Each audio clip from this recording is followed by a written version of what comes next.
Jueces capítulo 19, vamos a considerar desde el versículo 1 en adelante. En aquellos días, cuando no había rey en Israel, hubo un levita que moraba como forastero en la parte más remota del monte de Efraín, el cual había tomado para sí mujer concubina de Belén de Judá. Y su concubina le fue infiel y se fue de él a casa de su padre, a Belén de Judá, y estuvo allá durante 4 meses. Y se levantó su marido y la siguió para hablarle amorosamente y hacerla volver. Y llevaba consigo un criado y un par de asnos, y ella le hizo entrar en casa de su padre. Y viéndole el padre de la joven, salió a recibirle gozoso, y le detuvo su suegro, el padre de la joven, y quedó en su casa 3 días comiendo y bebiendo y alojándose allí. Al 4.º día, cuando se levantaron de mañana, se levantó también el levita para irse, y el padre de la joven dijo a su yerno: «Conforta tu corazón con un bocado de pan y después os iréis».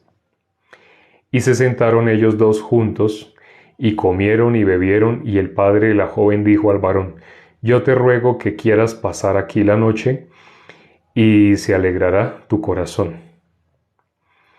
Y se levantó el varón para irse, pero insistió su suegro, y volvió a pasar allí la noche. Al 5.º día, levantándose de mañana para irse, le dijo el padre de la joven: «Conforta ahora tu corazón, y aguarda hasta que decline el día». Y comieron ambos juntos. Luego se levantó el varón para irse, él y su concubina y su criado. Entonces su suegro, el padre de la joven, le dijo: «He aquí, ya el día declina para anochecer. Te ruego que pases aquí la noche. He aquí que el día se acaba. Duerme aquí, para que se alegre tu corazón, y mañana os levantaréis temprano a vuestro camino y te irás a tu casa». Mas el hombre no quiso pasar allí la noche, sino que se levantó y se fue, y llegó hasta enfrente de Jebús, que es Jerusalén, con un par de asnos ensillados y su concubina. Y estando ya junto a Jebús, el día había declinado mucho, y dijo el criado a su señor: «Ven ahora y vamos a esta ciudad de los Jebuseos, para que pasemos en ella la noche». Y su señor le respondió: «No iremos a ninguna ciudad de extranjeros que no sea de los hijos de Israel, sino que pasaremos hasta Gaba». Y dijo a su criado: «Ven, sigamos hasta uno de esos lugares para pasar la noche en Gaba o en Ramá». Y pasando pues, caminaron, y se les puso el sol junto a Gaba, que era de Benjamín. Y se apartaron del camino para entrar a pasar allí la noche en Gaba. Y entrando se sentaron en la plaza de la ciudad, porque no hubo quien los acogiese en casa para pasar la noche. Y he aquí un hombre viejo que venía de su trabajo del campo al anochecer, el cual era del monte de Efraín, y moraba como forastero en Gaba. Pero los moradores de aquel lugar eran hijos de Benjamín. Y alzando el viejo los ojos, vio a aquel caminante en la plaza de la ciudad, y le dijo: «¿A dónde vas y de dónde vienes?». Y él respondió: «Pasamos de Belén de Judá a la parte más remota del monte de Efraín, de donde soy. Y había ido a Belén de Judá, mas ahora voy a la casa de Jehová, y no hay quien me reciba en casa. Nosotros tenemos paja y forraje para nuestros asnos, y también tenemos pan y vino para mí y para tu sierva, y para el criado que está con tu siervo. No nos hace falta nada». Y el hombre anciano dijo: «Paz sea contigo, tu necesidad toda quede solamente a mi cargo, con tal que no pase la noche en la plaza». Y los trajo a su casa, y dio de comer a sus asnos, y se levantaron, y se lavaron los pies, y comieron y bebieron. Pero cuando estaban gozosos, he aquí que los hombres de aquella ciudad, hombres perversos, rodearon la casa, golpeando la puerta, y hablaron al anciano, dueño de la casa, diciendo: «Saca al hombre que ha entrado en tu casa, para que lo conozcamos». Y salió a ellos el dueño de la casa, y les dijo: «No, hermanos míos, os ruego que no cometáis este mal. ya que este hombre ha entrado en mi casa, no hagáis esta maldad. He aquí mi hija virgen y la concubina de él, yo os la sacaré ahora, humilladlas y haced con ellas como os parezca, y no hagáis a este hombre cosa tan infame. Mas aquellos hombres no le quisieron oír, por lo que tomando aquel hombre a su concubina, la sacó, y entraron a ella, y abusaron de ella toda la noche hasta la mañana, y la dejaron cuando apuntaba el alba. Y cuando ya amanecía, vino la mujer y cayó delante de la puerta de la casa de aquel hombre, donde su señor estaba, hasta que fue de día. Y se levantó por la mañana su señor, y abrió las puertas de la casa, y salió para seguir su camino, y he aquí la mujer, su concubina, estaba tendida delante de la puerta de la casa, con las manos sobre el umbral. Él le dijo: levántate y vámonos. Pero ella no respondió. Entonces la levantó el varón, y echándola sobre su asno, se levantó y se fue a su lugar. Y llegando a su casa, tomó un cuchillo, y echó mano de su concubina, y la partió por sus huesos en 12 partes. Y la envió por todo el territorio de Israel, y todo el que veía aquello decía: jamás se ha hecho ni visto tal cosa desde el tiempo en que los hijos de Israel subieron de la tierra de Egipto hasta hoy. Considerad esto, tomad consejo y hablad. Leímos hasta el versículo 30 del capítulo 19. Es terrible esta historia, ¿no? Terrible. Sobre todo porque él, ¿qué había propuesto en su corazón?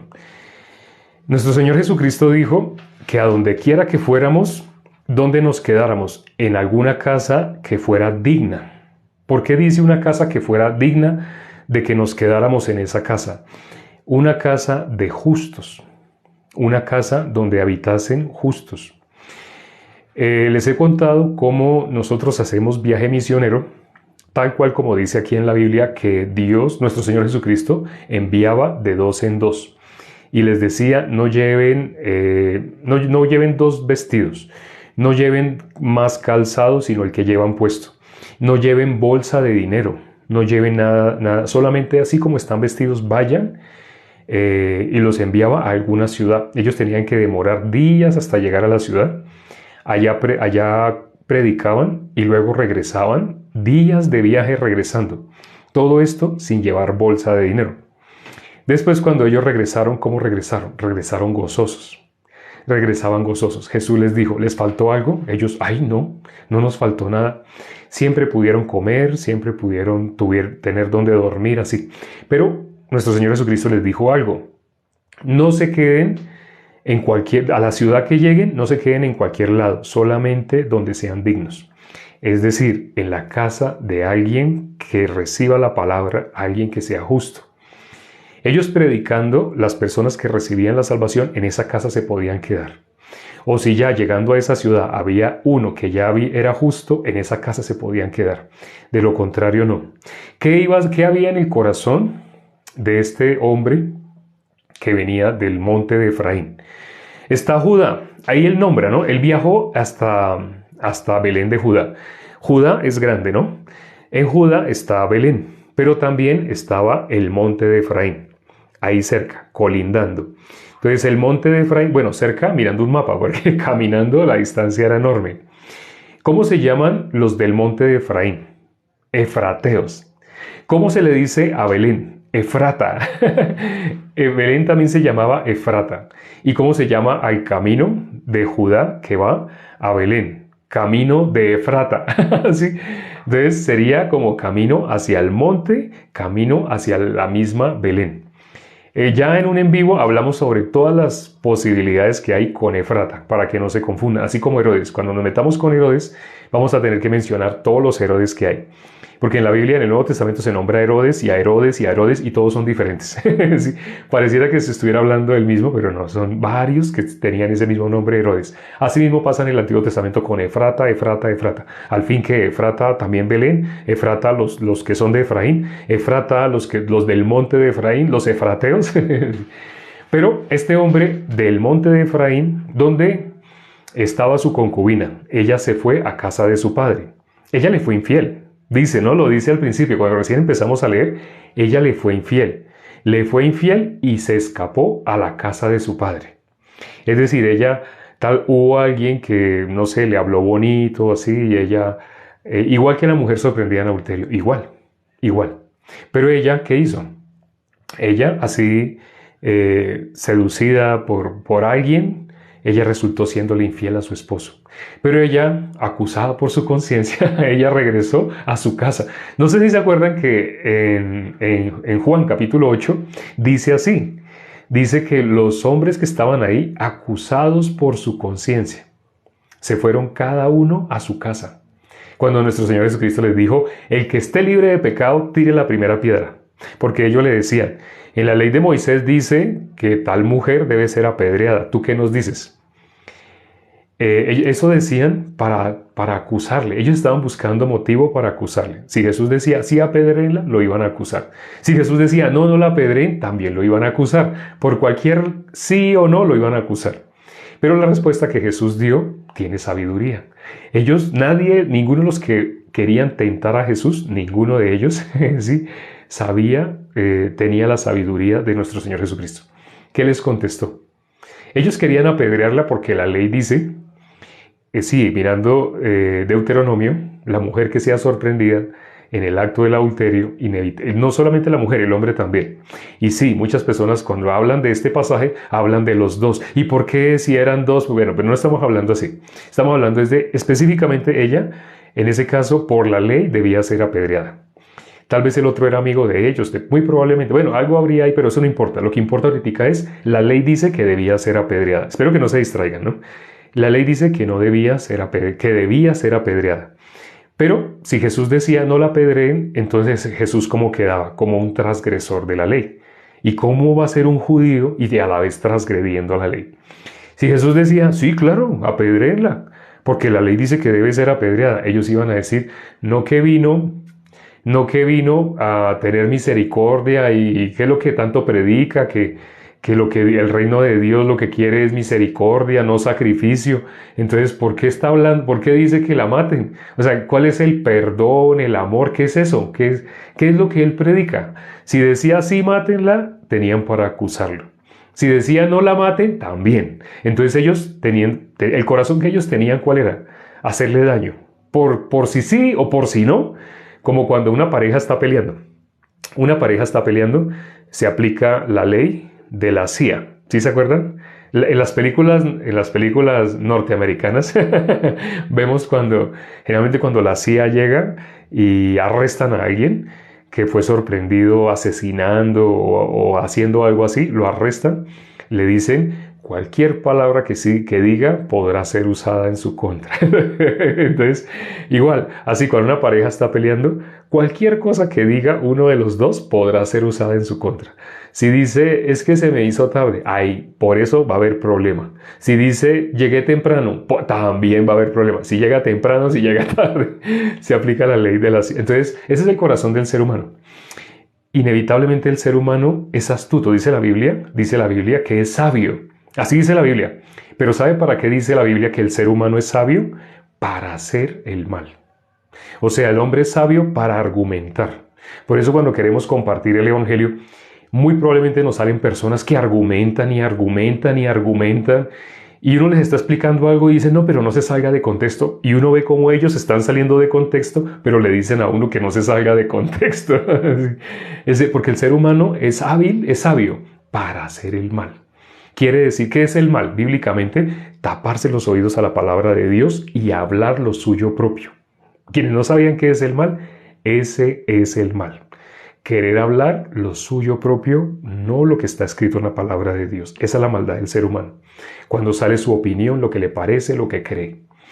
Entonces, en el caso de la mujer sorprendida en adulterio, cuando Jesús les dijo, el que esté libre de pecado tire la primera piedra, dice que ellos empezaron a soltar las piedras, pero ahí a los pies de ellos. O sea, no la tiraron hacia ella, no, sino empezaron a soltarla, las dejaban caer. Entonces empezó a sonar como pip, pip, pip, pip. Empezaron a sonar piedras y se fueron yendo a sus casas desde los mayores hasta los menores. Dice la Biblia, acusados por su conciencia. ¿A dónde se fueron? A su casa. Entonces resulta que esta mujer, ¿sí? Esta mujer, esposa del levita, que vivía en el monte de Efraín. Este hombre, curiosamente, cuando vemos cómo se expresa, lo que está expresando, el mismo corazón que vemos en el Nuevo Testamento, cuando nuestro Señor Jesucristo enviaba de dos en dos. Ya saben a quién representa este levita. Este levita dice que cómo se fue a buscar a su esposa. Su esposa le había sido infiel. En esta época, cuando una persona, su esposa, le es infiel, siente deseos de ir a buscarla amorosamente. Aquí dice, no sé si se dieron cuenta los primeros versículos, cuando dice que ella le fue infiel, dice que él se fue desde el monte de Efraín, se fue a la casa de su suegro, porque sabía que ella había huido hacia la casa de su suegro. Había huido porque había sido sorprendida siéndole infiel a su esposo. Entonces ella huyó a la casa de su suegro y él se fue a buscarla amorosamente. ¿A quién está representando este levita? Como todo lo que sucede en el levita encaja en lo que está escrito que dijo nuestro Señor Jesucristo a los discípulos. Entonces, él se fue. Y cuando fue a Belén, él llegó de una manera pacífica. Llegó donde su suegro para recoger a su esposa. Su suegro, al verlo, se alegró. Entonces, normalmente, si la hija viene, ay, papá, yo me escapé. ¿Por qué? ¿Por qué se escapó? Porque es que a mi esposo, ay, yo, la verdad, papá, yo hice esto. Yo creo que el papá sí le habrá dado cachetadas. Esta y pone usted, ¿por qué hizo eso? Sí. Pero cuando llegó el otro, no llegó buscando pelea, ni buscando venganza, ni buscando que la ley se cumpliera en ella. Porque si la ley se tenía que cumplir en ella, por ella haberle sido infiel, ¿qué tenía que pasar? Ella tenía que morir. Inevitablemente tenía que morir. Pero él llegó a buscarla amorosamente. José, no sé si se acuerdan en el caso de José, María quedó embarazada. ¿Y cómo quedó embarazada María? Por el Espíritu Santo.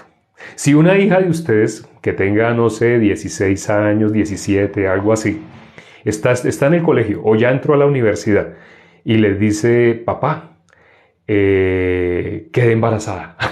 Así le dice, ustedes en ese momento, ¿cómo se sentirían? ¿Felices? Ay, voy a tener un nieto, así, sí. ¿O cómo se sentirían? Ella nunca había tenido novio, nunca, pero de un momento a otro resultó embarazada, así. Y ella le dice, pero papá, le cuento, mamá, le cuento, estoy embarazada del Espíritu Santo. ¿Ustedes qué pensarían si su hija les dice así? Estoy embarazada del Espíritu Santo. María le pasó, ¿no, papá? Y usted es cristiano, papá. Usted es cristiano. Y usted bien sabe que a María le pasó. Pues a mí también me pasó, papá. Yo también estoy embarazada del Espíritu Santo. Cuando ustedes oigan a su hija hablar así, ¿ustedes le creerían? Pregunto, ¿no? Pregunto. ¿Ustedes le creerían que su hija quedó embarazada del Espíritu Santo? ¿Es fácil creer así? No, sí, por supuesto que no. En la Biblia se había profetizado en Isaías que una virgen iba a concebir. Esa era la señal de que ella iba a dar a luz a nuestro Señor Jesucristo, al Mesías. Isaías capítulo 7, versículo 14. Dice, por tanto el Señor mismo os dará señal. He aquí que la virgen concebirá y dará a luz un hijo y llamará su nombre Emanuel. Y también dice que iba a comer y todo, ¿sí? Así dice, ¿no? ¿Quién es Emanuel? Nuestro Señor Jesucristo. Y cuando miramos Mateo capítulo 1, versículo 23, dice que es Emanuel. Dos versículos antes dice que es Jesús. El nombre es Jesús, pero 2 versículos después dice que el nombre es Emanuel. Y ya hemos explicado por qué. Es necesario que primero sea Jesús, Salvador de los pecados, para que pueda haber Emanuel, Dios con nosotros. No puede haber Dios con nosotros, si todavía hay pecado. Si hay pecado, el pecado genera división. El pecado no permite que el ser humano y Dios sean uno solo. Emanuel es Dios con nosotros, pero para que Dios sea con nosotros, primero tiene que quitarse ¿qué cosa? El pecado. Entonces Jesús significa Salvador de los pecados. No significa Salvador, ¿sí? De pronto hay personas que no sabían esto. Teológicamente les van a enseñar, en institutos bíblicos así, les van a enseñar que Jesús significa Salvador, pero no es así. Eso según los libros teológicos. Y los libros de los institutos bíblicos, de las escuelas teológicas, de la facultad teológica, enseñan que Jesús significa Salvador. Pero cuando ustedes leen la Biblia, no significa eso. El nombre de Jesús significa Salvador de los pecados. Lo único que separa a Dios del hombre es el pecado. Lo único que causa separación entre Dios y el hombre es el pecado. Por eso nuestro Señor Jesucristo tenía que llamarse Jesús, para quitar el pecado. Una vez que el pecado sea quitado de en medio, en ese momento, ¿qué puede pasar? Dios con nosotros. ¿Qué cosa impedía? Voy a simbolizarlo con este tarro. Ese es un tarro de lapiceros. Entonces, el pecado evitaba que fuéramos uno solo con Dios. ¿Qué dice Isaías 53, versículo 6? Isaías 53, versículo 6 dice: todos nos descarriamos como ovejas, cada cual se apartó por su camino. Mas Jehová cargó sobre nuestro Señor Jesucristo, cargó sobre Él. ¿Sobre quién? Sobre nuestro Señor Jesucristo. ¿Qué cosa cargó? El pecado de todos nosotros. El pecado hacía división entre Dios y nosotros, pero Dios lo quitó. ¿Y dónde cargó Dios el pecado? Sobre Jesucristo. Por eso nosotros, pudimos otra vez unirnos con el Padre. Dios cargó el pecado de nosotros sobre Jesucristo para que nosotros pudiéramos ser, para que Emanuel se cumpliera en nuestras vidas. No para que nosotros fuéramos Emanuel, sino para que se cumpliera Emanuel en nuestras vidas. Para que Dios con nosotros fuera una realidad. Antes de Emanuel, 2 versículos, Mateo 1:23 es Emanuel. Pero antes de Emanuel tenía que venir Jesús. Primero Jesús, luego Emanuel, que los dos son el mismo. Pero la primera función de nuestro Señor Jesucristo, o el propósito con el cual fue enviado, fue, primero que todo, a quitar el pecado, para que nosotros pudiéramos volvernos a unir con Dios. Bueno, esto que acabo de nombrar es el Evangelio resumido. Lo acabamos de resumir, así, en pocas palabras lo resumimos. ¿Qué es lo que sucedió acá con este hombre levita que vivía en el monte de Efraín, y fue a Belén por su esposa? Cuando llegó por su esposa, su suegro le dijo: quédate, quédate, quédate. ¿Sí? Ella, ¿por qué huyó? Porque se fue a su casa, a la casa de su padre. Para que se haya ido a la casa de su padre, ella pensó que el esposo ya la había desechado. Porque cuando se podía dar carta de repudio, realmente los fariseos le daban en cualquier circunstancia, pero el corazón de Dios no era así. El corazón de Dios desde el principio es: lo que Dios juntó, no lo separe nadie. Ese es el corazón de Dios. Y bueno, está hablando de ninguna condenación hay para los que están en Cristo Jesús. Cuando nosotros somos unidos con Dios, nadie nos puede separar. Pero también ese corazón está hablando realmente del matrimonio. Si está hablando del matrimonio, espiritualmente está hablando Jesús y la iglesia. Lo que Dios ha unido, no lo separe el hombre. Por eso dice que nada nos podrá separar del amor de Cristo. ¿Qué cosa es lo que nos unió? El sacrificio de nuestro Señor Jesucristo quitó el pecado de en medio. Por consiguiente, ya somos uno solo con Cristo. ¿Eso alguien lo va a poder separar? Ni lo alto, ni lo profundo, ninguna cosa creada nos podrá separar del amor de Cristo. Nada nos podrá separar. Significa, una vez que fuimos unidos con Dios por la obra de nuestro Señor Jesucristo, nada nos puede separar. Por eso dice la Biblia: si alguien verdaderamente está en Cristo Jesús, para esa persona ninguna condenación hay. Quien no está en Cristo Jesús, quien todavía a veces se siente pecador, todavía tiene esa división.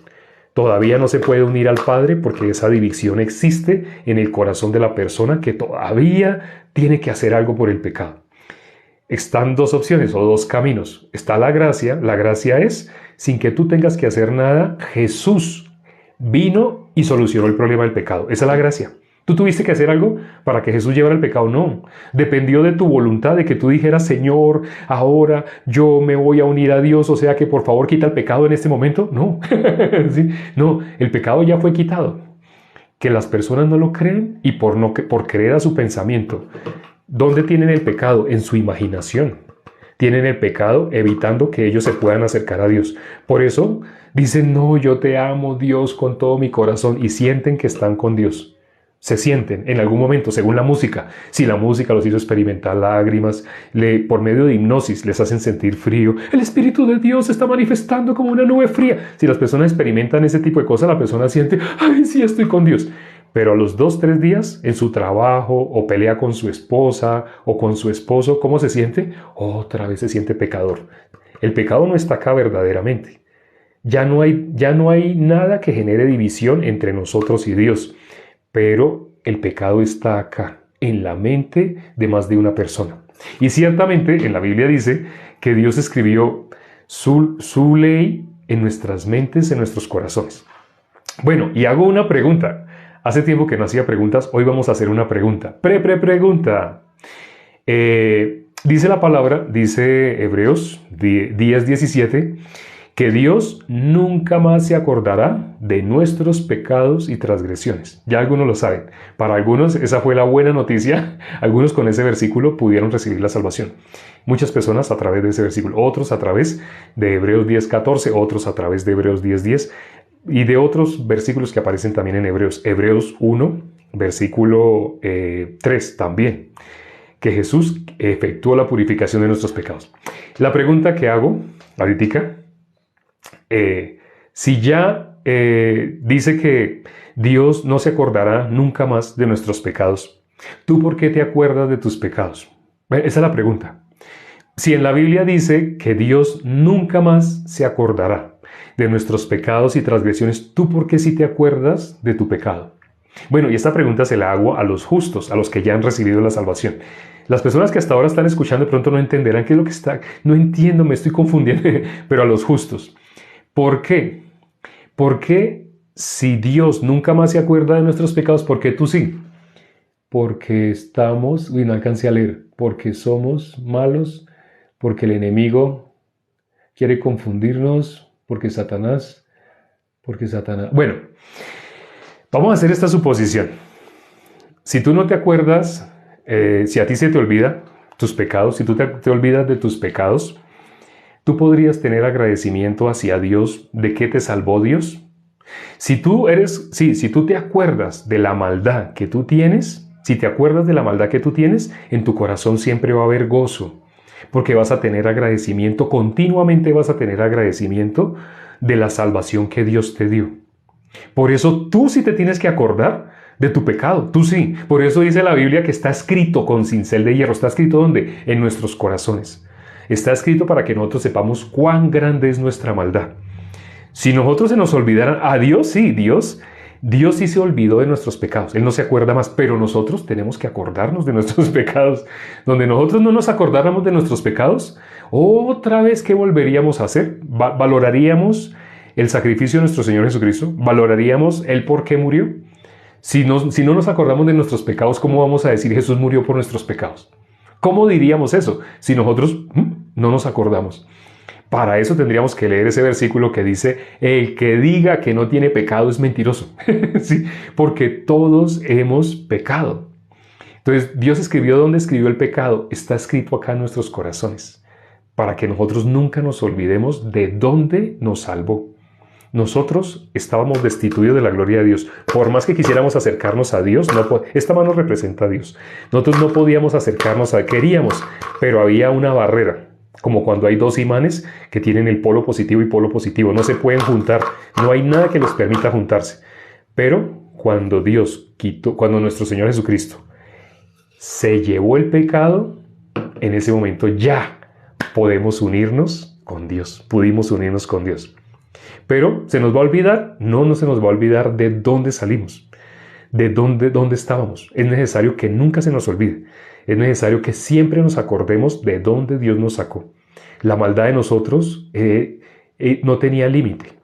Por eso dice Génesis 6:5, de continuo solamente el mal. ¿Qué cosa? Todo designio de los pensamientos del corazón del hombre. El que no tenga eso claro empieza a confiarse que de sí sale la bondad. La bondad no sale. Y ayer miramos qué palabra sale de una persona que se está confiando en sí mismo. No, yo eso siempre lo he sabido. No, yo eso siempre. Yo siempre. Esa persona no tiene cabeza, no tiene guía. Esa persona cree que la cabeza es sí mismo. Una palabra que hemos visto reiterativamente en estos últimos 3 capítulos. La hemos visto y la hemos visto y la hemos visto. No había rey. Así, vea, lo vimos ayer, ¿no? Ayer lo vimos. Antier lo vimos en el versículo 6. Ayer en el último versículo. Hoy, ¿qué dice el primero? Vamos a leer qué dice el primero. Dice el primero. Del capítulo 19. Dice, en aquellos días cuando no había rey en Israel. Lo hemos leído varias veces. ¿Qué no había? Rey en Israel. No había rey en Israel. Como no había rey en Israel, ¿qué pasaba? ¿Qué pasaba por no haber rey en Israel? Cada uno vivía como bien le parecía. El último versículo del libro de Jueces, Jueces 21, versículo 25, dice lo mismo. En aquellos días no había rey en Israel, cada quien hacía lo que bien le parecía. La historia levita es muy hermosa y nos falta hablar de todos los detalles, ¿sí? Todos los detalles que hay ahí en la historia, en esta historia. ¿Cómo fue partido? ¿En cuántas partes partió el cuerpo de la concubina? La partió en 12 partes. En 12 partes. La partió en 12 partes. ¿Cuántos discípulos tenía nuestro Señor Jesucristo? 12. ¿A dónde los envió? A toda la tierra. A predicar el Evangelio. A que anunciaran el Evangelio. O sea, cuando leemos esta historia, la persona que la lea únicamente con ojos humanos dirá, uy, qué historia tan horrible, tan terrible. La persona que conozca el secreto espiritual se da cuenta, está hablando de la obra de nuestro Señor Jesucristo. Está hablando de la maldad de nosotros. Eso que hizo Benjamín, esos hombres perversos, éramos nosotros. Esos hombres perversos éramos los que no estábamos conforme a la mentalidad, al corazón de Dios, de nuestro Señor Jesucristo. No estábamos así. Por eso, ¿qué hizo? Partió la concubina. Lo que éramos nosotros, esa maldad de nosotros, realmente quedó en evidencia. Para eso envió los 12 discípulos. Para eso instituyó 12 discípulos. Ya el tiempo ya estamos sobrepasados en el tiempo. Hay más que hablar sobre este capítulo, pero creo que varias veces, a pesar de que estemos leyendo otros capítulos, inevitablemente vamos a regresar a este capítulo, por todos los elementos que aquí se involucran. Falta mucho más por considerar. Pero bueno, vamos a orar ya para terminar. Y mañana vamos entonces al penúltimo capítulo. Ya nos queda el 20 y el 21. Y vamos a pasar ya al libro de Ruth. Vamos a orar ya para terminar. Padre, gracias por este tiempo que nos has permitido para considerar tu palabra. Gracias por las personas que hoy por primera vez escucharon una predicación diferente a la carne. Aquí no estamos compartiendo para la carne, estamos compartiendo para el espíritu, para que las personas puedan realmente nacer de nuevo. Cuando se comparte para la carne, se hace sentir feliz a las personas, pero pasando el tiempo, otra vez llega la desdicha, otra vez llega la desesperanza, los problemas. Pero cuando una persona vive en Cristo, esa persona tiene constante gozo, porque Dios permite que nosotros no nos olvidemos de la condición inicial, de dónde nos sacó. Él sí se olvida, Él no se acuerda, pero no deja que nosotros nos olvidemos. Permite, Señor, que nuestro corazón no se ensoberbezca como si hubiéramos sido libres del pecado por ser merecedores. Así como dijo el hijo pródigo, ya no soy digno de ser llamado tu hijo. Ese es el corazón que debe tener toda persona cada que se acuerde de sus pecados. Pero al acordarse también de la obra de nuestro Señor Jesucristo, va a estar gozoso. Inevitablemente va a estar siempre gozoso. Este secreto, que no lo conoce casi nadie, pero está escondido en la palabra de Dios. Cuando una persona conoce el Evangelio, fácilmente lo puede ver. Permite que esto sea motivo de gozo para las personas que hoy por primera vez pudieron creer. Algunos por primera vez escucharon que ya Jesús quitó el pecado del mundo. Quien lo pueda creer, esa persona lo va a confesar con su boca. Y si lo cree en su corazón y lo confiesa con su boca, eso es motivo de gozo en el cielo, porque esa persona ha pasado de muerte a vida. Hemos orado y todo lo que te hemos pedido, te lo hemos pedido en el nombre de nuestro Señor Jesucristo. Amén. Gracias, hermanos, amigos, invitados y quienes nos visitan. Nuestra cita todos los días es a la misma hora. Mirando el reloj, dice que son las y 35. Quiere decir que hace 35 minutos comenzamos. ¿Cuándo? Si son las y 35, hace 35 minutos la hora era en punto. Siempre estamos empezando a la misma hora, a la hora en punto, y casi siempre estamos terminando a esta misma hora. Nos vemos mañana. Chao, chao.